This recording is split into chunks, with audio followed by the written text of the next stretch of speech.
37,000 આહિરાણીઓ દ્વારા સ્થપાવા જઈ રહ્યો છે વિશ્વ રેકોર્ડ, જેમાં આહિરાણીઓ પોતાના પરંપરાગત પોશાકમાં દ્વારકા ખાતે રાસ રમશે। 550 વર્ષ પહેલા આહિરાણીઓ સાથે શ્રીકૃષ્ણ કચ્છના વ્રજવાણીમાં ઢોલી રૂપે રાસ રમ્યા હતા અને આ જ ઇતિહાસને ફરી જીવંત કરવાના અનોખા ઉદ્દેશ્ય સાથે ભગવાન શ્રી કૃષ્ણની કર્મભૂમિ દ્વારકા ખાતે અખિલ ભારતીય આહિરાણી મહારસનું આયોજન કરવામાં આવ્યું।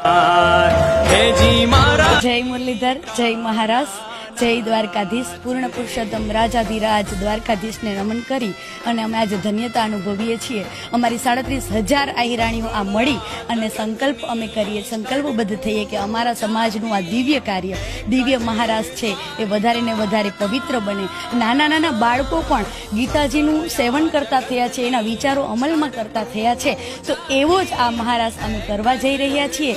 આગામી તારીખ 23 અને 24 ડિસેમ્બરના રોજ આ મહારાસનું આયોજન કરવામાં આવ્યું છે કે જેમાં ગુજરાતભરમાં વસતા અને વિદેશમાં વસતા આહિરાણીઓ પણ ભાગ લેશે।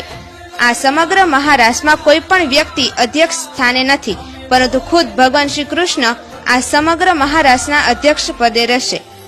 37,000 આહિરાણીઓ રાસ રમીને ભગવાન શ્રી દ્વારકાધીશના ચરણોમાં અર્પણ કરશે અને વિશ્વ રેકોર્ડ બનાવશે।